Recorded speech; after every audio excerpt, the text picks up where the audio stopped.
He thundered across the frontier, appearing out of nowhere to strike down injustice. His sign, a silver bullet. Before Robert Spitzer grew up to be an expert on American gun policy, he watched a lot of Westerns. I was raised on cowboy movies and cowboy TV shows and gunslinging and all of the rest. We'd all be much better off if there wasn't a single gun left in this valley. A gun is as good or bad as the man using it. He was raised on stories of an America built by rugged men with 6 shooters on their hips. A terror-stricken town left him to face 4 killers. Even though that image was mostly made up. Gary Cooper was a great actor, and High Noon, great movie, but, was that typical of the West? Well, no. Robert has written 5 books about gun policy in the U.S., and he says that in the actual Wild West, gun laws were strict. They didn't want people walking around their new town with a gun strapped to their hip. So if you came to town, you'd have to check your gun at the town hall or the sheriff's office or the clerk's office or someplace. So all of those Western movies and television shows with folks getting in gunfights, that's largely fiction. I'm still drawn into those old stories, but that was not typical at all. Unfortunately, mass shootings have become all too typical. Recent tragedies like the Covenant School shooting in Tennessee, 2 separate shootings in Louisville, Kentucky, and the shooting at a birthday party in Dadeville, Alabama, have prompted fresh calls for gun reform, though it's unclear how much will come of them. But America's gun policy history seems to be more important to many courts than the present. Last summer, the Supreme Court struck down a New York State concealed carry law because, in the view of the court's majority, it went against the original intent of the Second Amendment. That ruling set a precedent that all gun laws should be judged against, quote, historical tradition, unquote. And in the year since that ruling was made, more than 100 state and federal gun laws have been challenged. Courts have struck down limits on gun ownership for domestic abusers, accused felons, and young adults. They've overturned bans on guns with shaved-off serial numbers and guns made with 3D printers. All were overturned based on the notion that the U.S. of the 1700s didn't have gun control. But Roberts says, actually, the opposite is true. It's difficult to think of any kind of gun law that you could think of today that didn't exist in some form 150, 200, 300 years ago. In many respects, guns and weapons were more strictly regulated in our first 300 years of history than in the last 30 years. Today on the show, America's real history with firearms and how it could change the gun laws of our present and future. I'm Mary C. Curtis, filling in for Mary Harris. Stick around.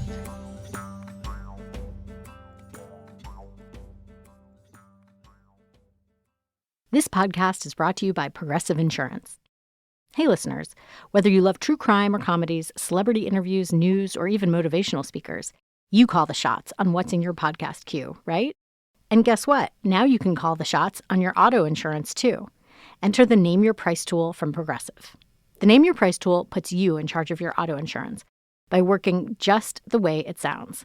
You tell Progressive how much you want to pay for car insurance, then they'll show you a variety of coverages that fit within your budget, giving you options. Now that's something you'll want to press play on. It's easy to start a quote, and you'll be able to choose the best option for you, fast. It's just one of the many ways you can save with Progressive Insurance. Quote today at Progressive.com to try the Name Your Price tool for yourself and join the over 29 million drivers who trust Progressive. Progressive Casualty Insurance Company and Affiliates. Price and coverage match limited by state law. A famous mustache, Saturday Night Live sketches, a college professor who is a Doja Cat fan.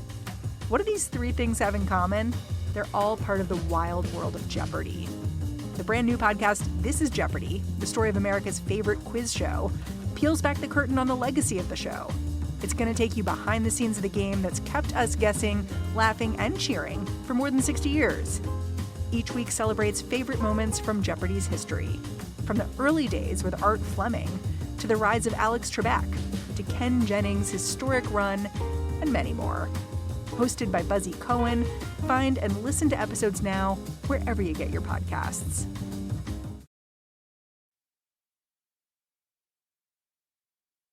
This all started with a Supreme Court case, New York State Rifle and Pistol Association v. Bruen. It was a legal challenge to New York State's pistol permit law, a law that had been challenged many times in the past and always held constitutional. It had been on the books since 1911, actually. But a new, more activist and conservative Supreme Court was clearly open to the idea of, in this case, striking down at least a part of the New York State pistol permit law. And what they were particularly interested in was what's called the proper cause provision. It isn't enough, or wasn't enough in New York, to just not be a felon, not be a judge, mentally incompetent, and other things.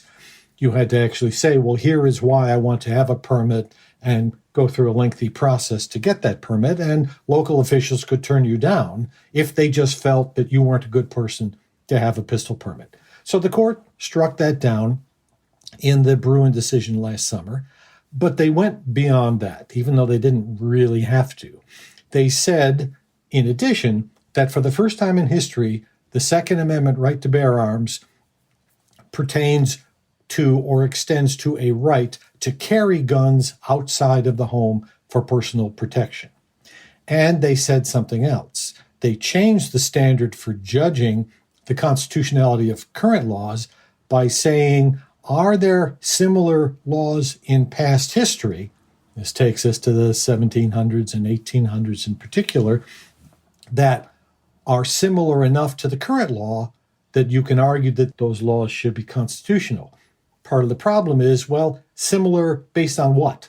How do you determine, what old law is appropriate to compare to a modern gun law or weapons law? Is it similar? Is it similar enough? Is it an analog or not?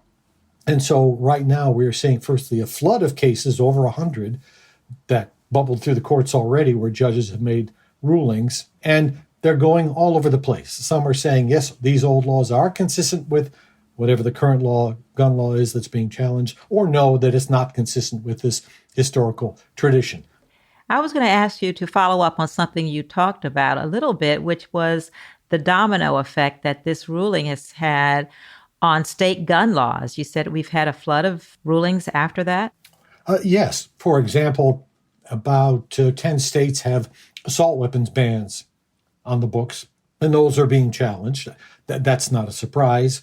They've been challenged in the past and have been upheld before the Bruen case came along. But all kinds of other laws have been struck down. For example, a Texas 3-judge panel, a federal court panel, in February struck down a law that prohibited people who were subject to domestic violence restraining orders from possessing guns, and called that law unconstitutional. Why? Because 200 years ago, if you engaged in spousal abuse, for the most part, unless you left permanent damage to the abused spouse, you were not subject to criminal penalties. And indeed, it wasn't, domestic or spousal abuse wasn't even illegal in the United States until you get to the end of the 1800s.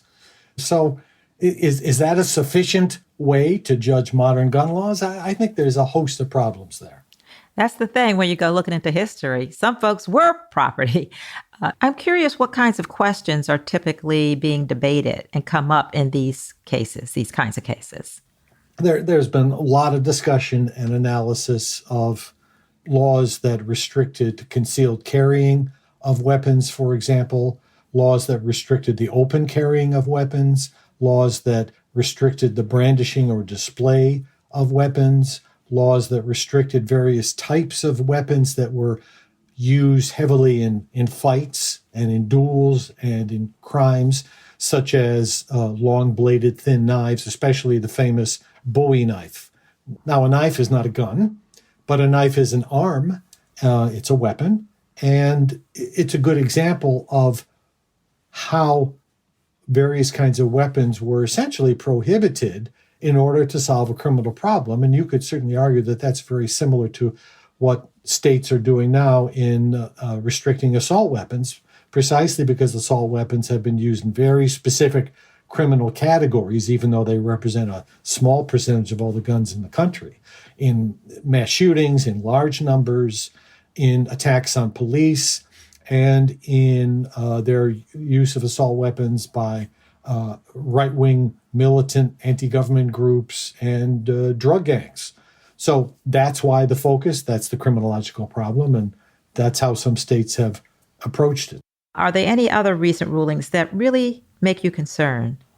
Well, there are a great many of them, and again, they're going in different directions. I'll mention one example.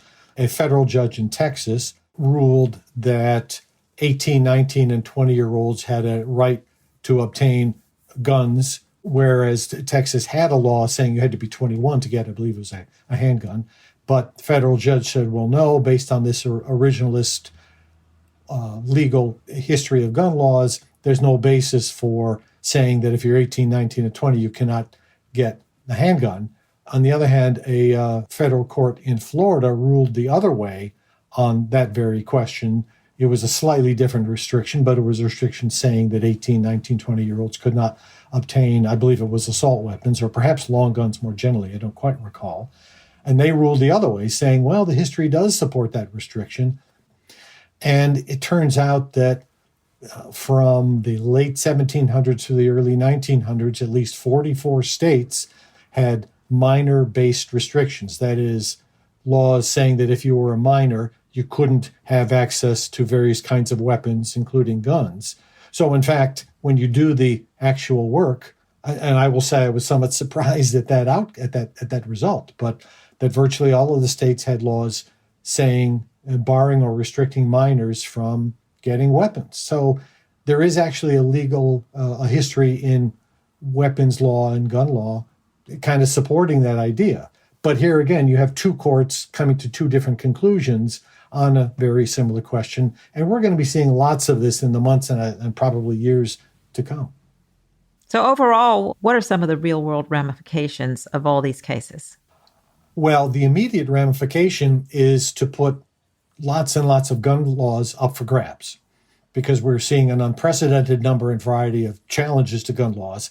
Secondly, the standard itself is so vague and amorphous that judges are going off in all different directions. So you've got two pretty complicated and difficult activities going on as a consequence of the Bruin decision and the Bruin standard.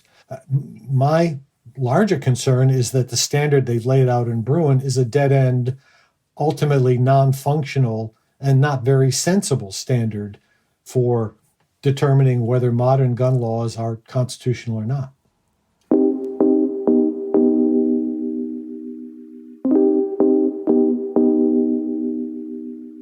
After the break, America's love affair with firearms is newer than people think.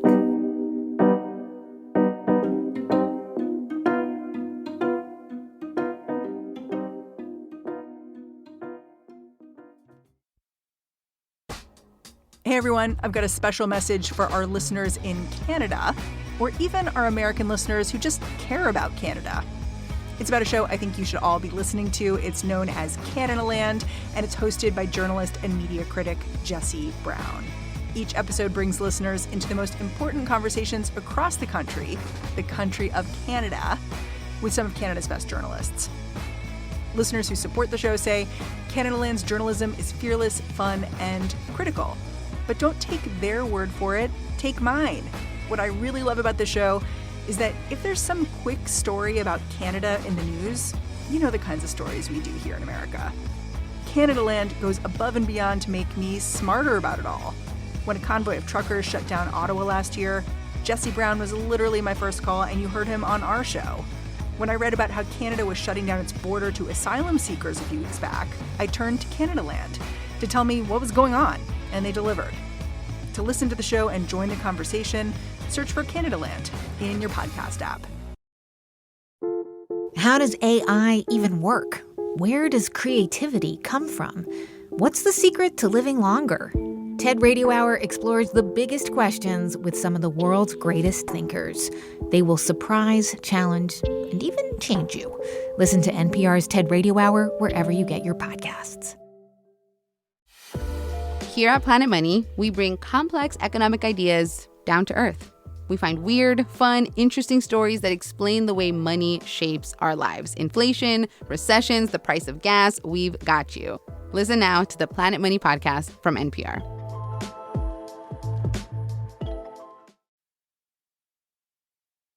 The argument that the Second Amendment authors were generally against gun control partly comes from the idea that guns have been a fundamental part of American society from the very start. Robert Spitzer says that's an exaggeration. There may have been fewer laws regarding military-grade weapons, but that was because hardly anyone owned guns meant to shoot people. Most guns were for hunting, and handguns were still a luxury item for the rich. Our images of frontier life have been badly distorted by popular culture. And that distortion of popular culture dates back to the time of frontier settlement by Eastern European-based settlers traveling, across the West. The West wasn't settled by or with guns, primarily. The West was settled by farmers, ranchers, tradespeople, political leaders, the parts of a society that we are acquainted with today. And was there gun violence? Yes. Were there guns? Yeah. But it is nowhere near the popular culture image that so many people have today. How have our attitudes toward guns changed over the centuries? Well, earlier in our history, there certainly was a gun culture tradition. There was a hunting sporting tradition and the militia tradition where men of militia age were required early in our history to have, keep, and maintain military-grade guns should they be called up for militia service. That's why that phrase appears in the Second Amendment, to keep and bear arms, because the British would disarm men for obvious reasons during the Revolution and immediately before. And that was at a time when the main military bulwark of the country was the militia, these part-time yeoman farmers. We don't do that anymore. That's not how we conduct national defense anymore. And even so, the states and the federal government had laws requiring men to have and maintain military weaponry at their own expense. However, those laws were widely ignored. They were resented by most men. Most men were not interested in doing that or expending the money or the time or the effort to do those things. And these laws, generally speaking, had no enforcement mechanism. Today, there's still hunting and sporting. That's a part of a tradition that goes back hundreds of years. But in addition, the gun has kind of been fetishized and politicized in a way that we really didn't see in our past. You're right. The gun issue has become a proxy for so many other things that it's a symbol as well as an actual gun. That is exactly right. And that's why you've even seen some members of Congress starting to wear lapel pins that are a pin of an assault rifle. And that's kind of their political statement, even as, shooters commit mass shootings using assault weapons because it's a favorite weapon of mass shooters. We've seen this surge in mass shootings this year. I just want to quote some statistics from the Gun Violence Archive that there have been more than 100 mass shootings in the first 63 days of the year, which is more mass shootings than days. You've said in the past that when there were periods of high gun violence, and you've talked about it in detail, politicians put more regulations in place. So what changed? Why can't we do that now? Well, we could, of course. What's changed is the political landscape of the country. We are in an era of high polarization, of sophisticated, well-organized lobby groups that are able to exert a great deal of pressure on government behavior. Lobbying the government is not a new thing, to be sure. And that has resulted, I think, in the kind of trend where we've seen a kind of polarization of the states as well, where conservative states going in a deregulatory direction, liberal states going in a regulatory direction when it comes to gun laws. And this gap is widening. And in the context of a time where the courts have been populated by a large number of very conservative judges who one of the sort of litmus test standards for being promoted through the conservative judicial establishment is opposition to gun laws. That has buttressed, I think, these sorts of arguments and the outcome that we are seeing in our current politics. What lessons do you think we can learn from how America has dealt with guns in the past? Well, I guess one takeaway I would emphasize is that when weapons in America collided with criminological or public safety concerns or problems, governments responded by enacting regulations. When problems arose, when they involved firearms, governments stepped in and in large numbers and in somewhat different ways imposed new regulations to protect the public and dampen criminality. Do you think we're actually learning these lessons? Well, yes and no, I suppose. Certainly, we're learning ever more about what our history really is. There are some, of course, who are not going to be persuaded by that or will view it in some different way. And that's part of the polarizing moment that we are in. But I think there certainly is much more known now about our past than there was, in our gun law past in particular, than was known 10, 20, 30 years ago. What do you think will be the result of this historical interpretation of gun laws in the states, in the courts, and in our communities? Well, the historical approach that the Supreme Court has laid out, I think, is so vague and incompletely defined and so much tied to the past that I think that standard will have to be amended in some important respects in the future. I don't know who, how, or in what manner exactly, but I think it's pretty clear already that the cascading numbers of cases that are popping up, raising all kinds of questions, are just not going to be satisfactorily answered until these standards are clarified. And that includes the history standard, too. I don't know quite how to ask this, but do you think it will result in more violence, more mayhem? It's hard to say. It depends on how this all comes out. Will laws ultimately be sustained or not? I mean, we do know that there is a strong correlation between more gun laws, lower gun violence and death on the one hand versus few gun laws and more gun violence. That is, there's a direct line correlation between more gun laws and less gun violence.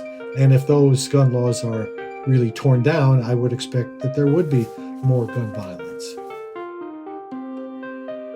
Thank you, Robert Spitzer, for being a guest on What Next? Good to be with you. Robert J. Spitzer is a professor emeritus at SUNY Cortland. That's the show. If you're a fan of What Next, the best way to support our work is to join Slate Plus. Go to slate.com/whatnextplus to sign up. What Next is produced by Elena Schwartz, Anna Phillips, Paige Osborne, and Madeline Ducharme. We're getting help from Laura Spencer. We're led by Alicia Montgomery with a little help from Susan Matthews. Ben Richmond is the Senior Director of Podcast Operations here at Slate. And I'm Mary C. Curtis, columnist for Roll Call and host of its Equal Time podcast. Find me on Twitter. I'm at mcurtisnc3. Thanks for listening. Talk to you later.